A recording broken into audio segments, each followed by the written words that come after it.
Dear students, हम अपनी discussion को कंटिन्यू करते हैं। हमने अपने पहले लेक्चर में ऑसिलेटरी मोशन के बारे में पढ़ा।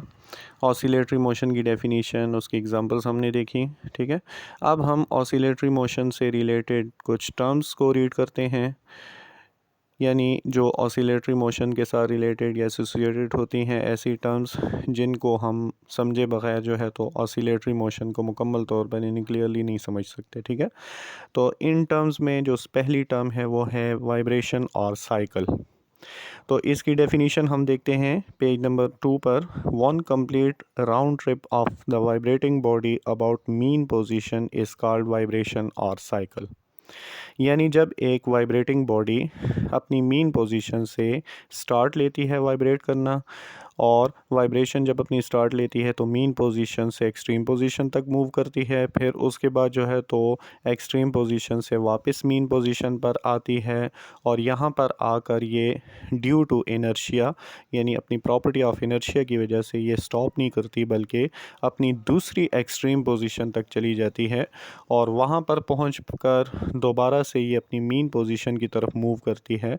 तो जहाँ से इसने स्टार्ट लिया होता है वहीं पर आकर जब दोबारा ये पहुँचती है तो ये इसकी वन कंप्लीट राउंड ट्रिप हो जाता है, यानी वन वाइब्रेशन इसकी कंप्लीट हो जाती है। ठीक है, तो इस वन वाइब्रेशन या वन साइकिल को हम कहते हैं one complete round trip of the vibrating body about mean position. ठीक हो गया, यानी एक वाइब्रेटिंग बॉडी जब अपनी जिस पोजीशन से स्टार्ट लेती है वापस उसी पोजीशन पर पहुंच जाती है, तो ये इसकी जो है तो वन वाइब्रेशन या वन साइकिल होती है। ठीक है, इस फिगर में हम देख रहे हैं कि एक बॉडी है, यानी एक पेंडुलम दिखाया गया है, बॉल बताया गया है जो अपनी मीन पोजीशन से स्टार्ट लेता है और एक्सट्रीम पोजीशन तक, और फिर उसके बाद दूसरी मीन पोजीशन पर वापस आते हैं, और फिर मीन से दोबारा एक्सट्रीम पोजीशन से होते हुए दोबारा मीन पोजीशन पर आ जाती है। तो ये बॉल जो है अपनी एक वाइब्रेशन को कंप्लीट कर रही है। ठीक है, इसके बाद जो है तो हमें ये भी यानी इस वाइब्रेशन और साइकिल टर्म्स में ये भी अपने जहन में रखनी चाहिए बात कि वाइब्रेटिंग बॉडी जो होती है उसकी जो डायरेक्शन होती है वो हमेशा सेम होती है, यानी जिस डायरेक्शन में उसने स्टार्ट लिया होता है उसी डायरेक्शन में उसका एंड भी होता है, यानी जिस पोजीशन से उसने स्टार्टिंग की होती है उसी पोजीशन पे एंडिंग होती है, लेकिन उसकी डायरेक्शन जो होती है स्टार्टिंग और एंडिंग पॉइंट्स पर सेम होती है। ठीक है, फिर दूसरी टर्म इसमें आ रही है टाइम पीरियड। ठीक है, तो टाइम पीरियड की डेफिनेशन क्या है? The time required to complete one cycle is called time period. यानी एक वाइब्रेशन या एक साइकिल के लिए जब एक बॉडी वाइब्रेट करती है तो वन कंप्लीट वाइब्रेशन और साइकिल में जितना टाइम स्पेंड होता है वो इसका टाइम पीरियड होता है। ठीक है, वाइब्रेटिंग बॉडी का टाइम पीरियड क्या होता है कि जब एक बॉडी एक वाइब्रेशन कंप्लीट करती है, इस वन वाइब्रेशन के दौरान जितना टाइम लगता है वो इस बॉडी का, वाइब्रेटिंग बॉडी का टाइम पीरियड होता है। ठीक है, टाइम पीरियड को हम डिनोट करते हैं कैपिटल टी से। ठीक है, टाइम पीरियड की जो सिंबल है वो है कैपिटल टी, और इसको मेजर किया जाता है सेकंड्स में। ठीक है, फिर इसके बाद जो है थर्ड टर्म जो है वो है फ्रीक्वेंसी।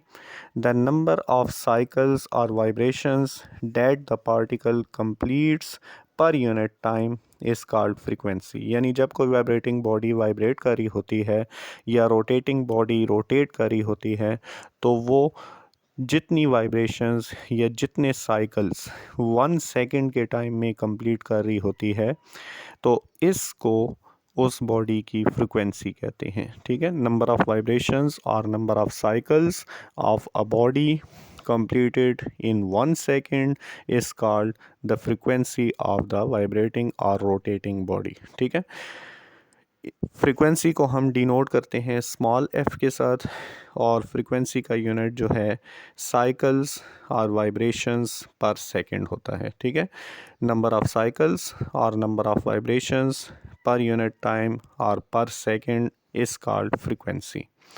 तो इसका यूनिट जो है तो साइकिल्स आर वाइब्रेशंस पर सेकंड, और इसको हम डिनोट करते हैं हर्ट्ज़ के साथ, ठीक है। तो फ्रीक्वेंसी का जो यूनिट है वो है हर्ट्ज़, यानी इस हर्ट्ज़ का जो सिंबल है वो है HZ, ठीक है।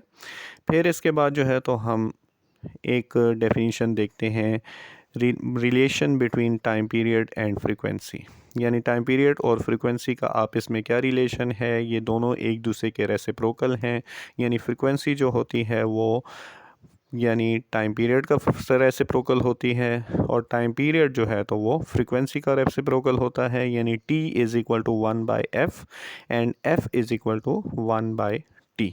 ठीक हो गया।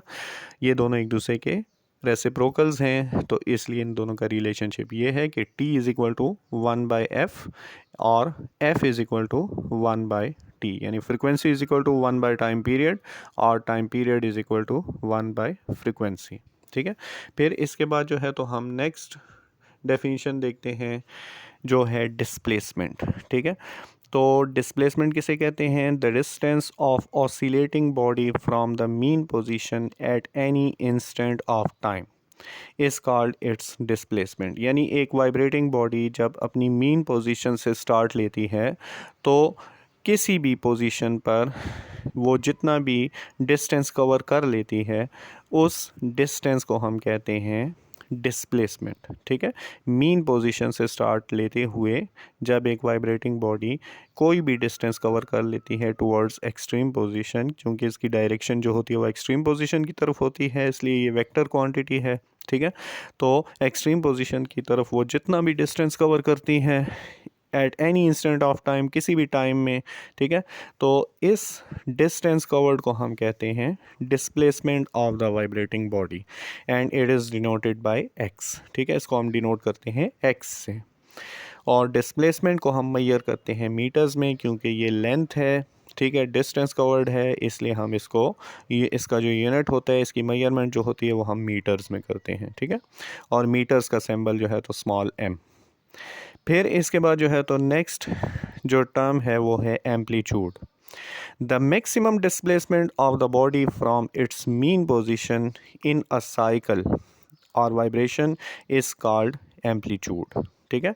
तो देखें, मैंने आपको जैसे डिस्प्लेसमेंट की डेफिनेशन बताई है कि जब एक बॉडी मीन पोजीशन से स्टार्ट लेती है और वो कोई भी डिस्टेंस कवर कर लेती है टुवर्ड्स एक्सट्रीम पोजीशन, चाहे वो 1 सेंटीमीटर होता है, 2 सेंटीमीटर, जितना भी डिस्टेंस कवर कर लेती है तो उसको तो हम डिस्प्लेसमेंट कहते हैं। लेकिन जब एक वाइब्रेटिंग बॉडी अपनी मीन पोजीशन से एक्सट्रीम पोजीशन की तरफ मैक्सिमम डिस्प्लेसमेंट कवर करती है, यानी डायरेक्ट वो एक्सट्रीम पोजीशन तक पहुंच जाती है, तो मीन पोजीशन से लेकर एक्सट्रीम पोजीशन तक जो उसका मैक्सिमम डिस्प्लेसमेंट होता है इसको हम कहते हैं एम्पलीट्यूड, ठीक है। तो एम्पलीट्यूड जो होता है वो एक बॉडी का मीन पोजीशन से एक्सट्रीम पोजीशन तक मैक्सिमम डिस्प्लेसमेंट होता है, ठीक है। तो मैक्सिमम डिस्प्लेसमेंट यानी एम्पलीट्यूड को हम डिनोट करते हैं x0, ठीक है। x लगाकर उसका सिंबल और उसके नीचे एक छोटा सा सबस्क्रिप्ट्स में 0 लगा देते हैं, तो it means x0 is the symbol for denoted by for amplitude of the vibrating body, ठीक है। amplitude being a length is measured in meters, ठीक है। तो एम्पलीट्यूड जो होता है चूँकि लेंथ है, यानी मीन पोजीशन से एक्सट्रीम पोजीशन तक का डिस्टेंस है, इसलिए हम इसको डिनोट करते हैं मीटर यानी m से, ठीक है। इसके बाद जो है तो हमारे पास जो है तो एग्ज़ाम्पल्स हैं, ठीक है। एग्ज़ाम्पल नंबर 10.1 है, ठीक है, जो न्यूमेरिकल टाइप एग्जांपल है। इसमें हम क्वेश्चन देखते हैं, what is the frequency of oscillation if the time period is 20 meters per second, ठीक है। तो फ्रीक्वेंसी जो है तो हमने इसमें फाइंड करनी है, ठीक है। और टाइम जो है तो 20 मिली सेकेंड्स है, ठीक है, 20 milliseconds, MS 20 milliseconds. तो टाइम पीरियड हमें गिवन है t is equal to 20 milliseconds, इसको हम सेकेंड्स में कन्वर्ट करने के लिए डिवाइडेड बाय 1000 कर लेते हैं, यानी मिली जो हमारे पास प्रीफिक्स है इसको हम हटाते हैं और इसको हम डिवाइडेड बाय 1000 कर लेते हैं, तो ये हमारे पास हो जाता है 0.02 सेकेंड्स। रिक्वायर्ड है हमारे पास फ्रीक्वेंसी। तो जैसे मैंने आपको टॉपिक के दौरान बताया था कि फ्रीक्वेंसी और टाइम पीरियड ये एक दूसरे के रेसिप्रोकल्स हैं, ठीक है। तो इसलिए हमने फ्रीक्वेंसी को फाइंड करने के लिए यूज़ करना है formula F is equal to 1/t, ठीक है। तो फ्रीक्वेंसी का फार्मूला हो जाएगा F is equal to 1/t, यानी frequency is equal to 1 time period. तो 1 टाइम पीरियड में टाइम पीरियड की जो वैल्यू है 0.02 सेकेंड्स, ये हम पुट कर देंगे। तो 1 divided by 0.02 seconds is equal to 50 hertz, ठीक हो गया। तो ये हमारे पास फ्रीक्वेंसी आ जाएगा, यानी बॉडी की जो फ्रीक्वेंसी होगी वो होगी 50 हर्ट्ज़। क्लियर।